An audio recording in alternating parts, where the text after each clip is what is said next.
Hey there. Subscribe to my channel. And also press this bell icon. Bismillahirrahmanirrahim. Bismillahirrahmanirrahim. Assalamualaikum warahmatullahi wabarakatuh. Alhamdulillahirabbil alamin. Assalatu wassalamu ala asyrafil anbiya'i wal mursalin wa ala alihi wa sahbihi rasulillahi ajmain. Rabbi shrah li sadri wa yassir li amri wahlul 'uqdatam min lisani yafqahu qawli. Alhamdulillah, puji syukur kita ucapkan kehadirat Allah Subhanahu wa taala. Sampai hari ini Allah masih memberikan kesehatan dan kekuatan kepada kita semua. Salawat dan salam kepada Nabi Allah Muhammad sallallahu alaihi wasallam. Allahumma shalli ala Muhammad wa ala ali Muhammad. Saudara sekalian, bertemu kembali kita pada kesempatan kali ini. Kali ini kita akan mencoba menyaksikan beberapa pola pemahaman dan tanggapan dari beberapa jemaat saudara-saudara kita yang beragama Kristen tentang mereka bagaimana memahami dan mengakui tentang konsep Trinitas itu sendiri. Dan ternyata tidak semua umat Kristen justru bisa memahami tentang kebenaran Tritunggal itu. Artinya, ya pro dan kontra itu sendiri di kalangan kekristenan masih sangat sangat luas gitu ya. Sesi ini mungkin kita akan memperlihatkan dari sisi pendapat jemaatnya, pola pemahaman para pengikutnya. Mungkin nanti di dalam sesi lain, di video lain kita mencoba melihat dan memahami memperhatikan bagaimana juga pola pemahaman Trinitas itu atau Tritunggal itu dari sisi para pemuka ataupun para pendeta ya terhadap konsep Trinitas itu sendiri.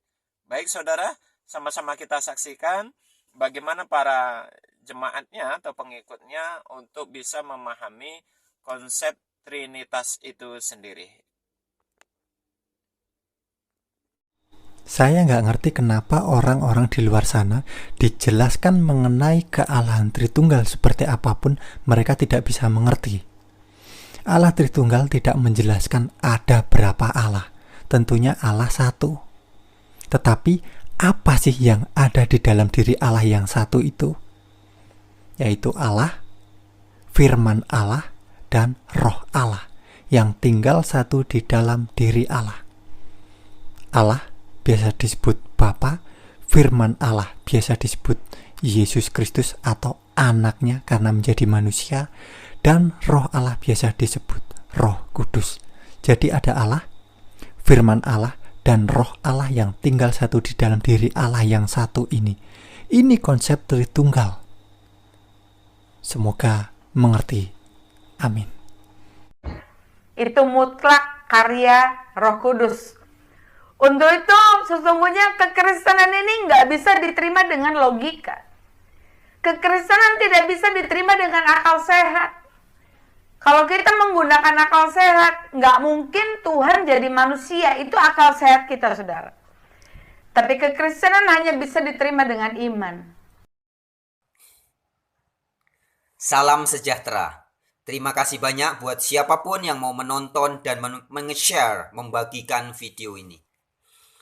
Saudara-saudariku, pada kesempatan ini saya ingin menjawab pertanyaan beberapa orang yang meminta saya untuk memaparkan dan menjelaskan tentang doktrin Trinitas.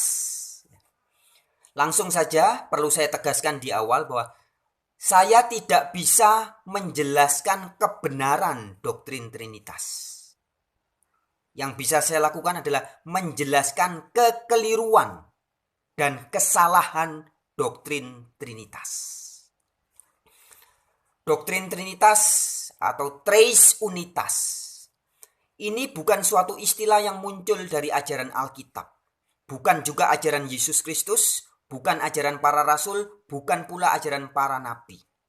Jadi di seluruh Alkitab Perjanjian Lama maupun Perjanjian Baru tidak ada satupun ayat yang mengajarkan atau mengabarkan tentang keberadaan Allah yang Trinitas. Tidak ada. Nah, Istilah Trinitas sendiri berasal dari kata tres unitas, ya, yang kemudian populer dengan the doctrine of Trinity. Lalu di bahasa Indonesia kita juga menyebutnya doktrin Tritunggal.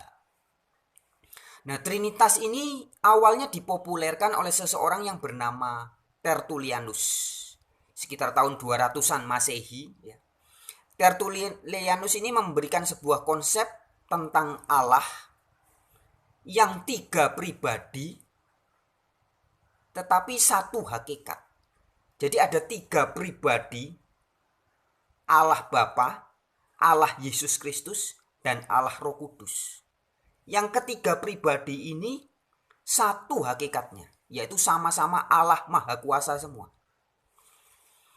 Nah, ini populer dengan istilah tres personae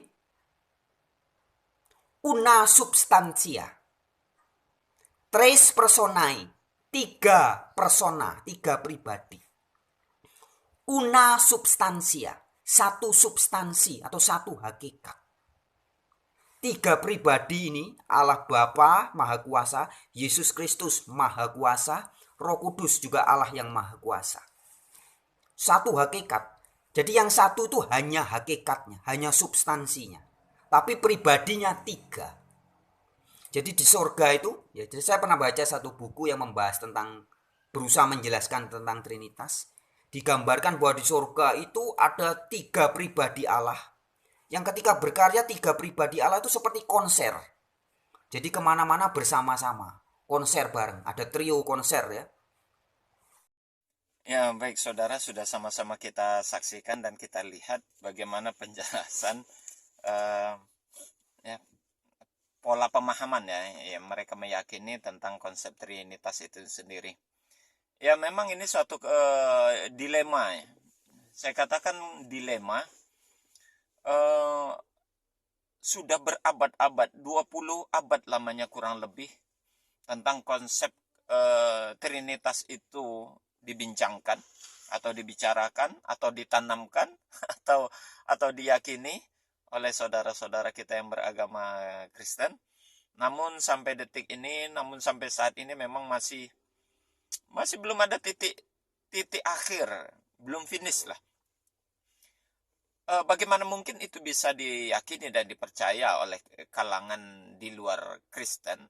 Karena memang di antara umat Kristen sendiri memiliki pola pemahaman yang berbeda dan saling mengatakan itu salah dan saling mengatakan itu tidak benar gitu ya. Dan menyatakan itu salah ya, kekeliruan itu justru dari saudara-saudara kita yang beragama Kristen sendiri. Franz Donald begitu menjelaskan secara ya cukup detail. Ya, saya salut dengan penjelasannya yang menjelaskan bahwasanya konsep Trinitas itu yang dimunculkan oleh Tertullianus itu memang begitu sulit untuk bisa dipahami dengan akal sehat dan logika daya nalar yang benar gitu ya. Meski seorang yang jemaat perempuan ini begitu ngotot dan menyatakan kalau teologi Kristen itu unik gitu ya katanya.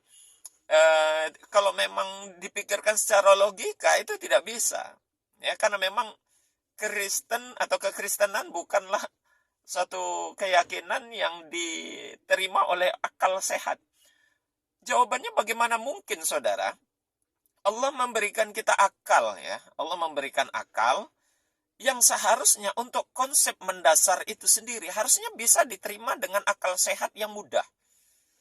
Tapi dia mengatakan kalau secara akal nalar biasa saja itu tidak mungkin Tuhan menjadi manusia. Sebenarnya dari satu sisi konsep itu dia sudah paham dan sudah menerima itu, sudah tahu itu.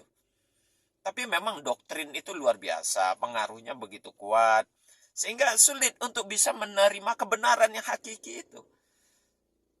Pengakuan itu memang begitu masif. Ya, seluruh keyakinan umat Kristiani walaupun tidak seluruhnya tidak secara total 100% gitu ya. Mereka meyakini tentang adanya konsep Trinitas, itu terbukti seperti Franz Donald sendiri, dia tidak meyakini itu. Sebenarnya kalau kita mau tarik sejarah, pada saat Konsili Nisea itu sudah terjadi pertentangan begitu besar, ya, pertentangan yang begitu cukup cukup prinsipal tentang konsep keilahian Yesus itu sendiri. Sebagaimana yang kita ketahui, Arius yang notabene dia adalah orang yang menentang tentang ketuhanan Yesus, dan Arius itu sendiri yang meyakini tentang bahwasanya Allah itu bukan Yesus dan Yesus itu bukan Allah.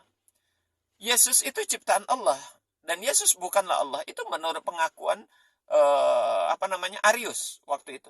Tapi sayang, karena memang dia secara jumlah, secara totalitas, kebanyakan pemahaman itu lebih banyak orang sudah terdoktrin dengan konsep Trinitas, sehingga Arius kalah dalam suara untuk menyuarakan tentang konsep Allah itu satu-satunya Tuhan. Jadi Yesus bukan Tuhan, itu menurut Yesus. Sementara paham Tertullianus ini memang begitu banyak yang nggak tahu apakah karena takut dengan tekanan daripada kekuasaan Romawi, sehingga gereja waktu itu mau dengan mudah mengikuti pemahaman tentang konsep Trinitas itu sendiri. Nah, sehingga ini berkembang sampailah kepada sekarang. Namun kalau melihat dari fakta Alkitab, gitu ya, fakta yang tertulis di dalam baik dalam Perjanjian Lama maupun Perjanjian Baru, tidak ada ajaran memang yang menyatakan tentang konsep Trinitas itu sendiri. Dan itu sesuai dengan apa yang dipaparkan dan yang dijelaskan oleh Franz Donald itu sendiri. Karena memang itu bukan berasal dari kekristenan awal, ya, bukan berasal dari ajaran Yesus. Karena Yesus sendiri tidak pernah menyatakan dirinya sebagai Tuhan. Pada video sebelumnya saya juga sudah menjelaskan dan memperlihatkan bagaimana penjelasan Franz Donald ini tentang 1 Yohanes pasal 5 ayat 7. Di mana itu merupakan ayat yang menjadi ayat krusial, menjadi ayat pedoman utama di dalam kekristenan untuk menanamkan doktrin Trinitas atau Tritunggal. Ternyata ayat itu dengan jelas dan tegas Franz Donald mengatakan itu sisipan. Artinya ayatnya palsu, bukan merupakan ayat asli gitu ya. Dan itu diakui oleh lembaga LAI, Lembaga Alkitab Indonesia, gitu, bahwasanya ayat tersebut adalah ayat sisipan, tambahan buatan manusia yang disisipkan di dalam Alkitab. Sungguh ironi ternyata kalau kenyataan ini dipaksakan sebagai dalil dan untuk menanamkan keyakinan Trinitas itu sendiri atau Tritunggal. Ya memang kalau sudah menjadi darah daging, penanaman pola keimanan atau keyakinan ini memang sulit untuk dirubah, sulit untuk ditolak. Hanya orang-orang yang berakal sehat, hanya orang-orang yang mau menggunakan nalar logikanya dengan benar, yang pasti akan bisa memahami konsep Trinitas itu sebenarnya seperti apa. Dan hanya orang-orang yang mau menyadari dirinya, menggunakan akalnya dengan benar, yang bisa mencerna bahwasannya Yesus itu bukan Tuhan dan tidak ada konsep Trinitas di dalam kekristenan ataupun di dalam diri Yesus itu sendiri. Semoga ini bermanfaat saudara sebagai bahan perbandingan dan bahan pertimbangan buat kita. Mungkin di sesi berikutnya kita akan melihat bagaimana konsep Trinitas itu sendiri, pandangan-pandangan para pemuka Kristen ataupun para pendeta terhadap konsep Trinitas itu sendiri. Demikian, semoga ini bermanfaat dan menjadi intibar kepada kita semua. Mohon maaf atas segala kekeliruan. Kita tutup dengan kafaratul majelis. Subhanakallahumma wa bihamdik, asyhadu an la ilaha illa anta, astaghfiruka wa atubu ilaik. Assalamualaikum warahmatullahi wabarakatuh.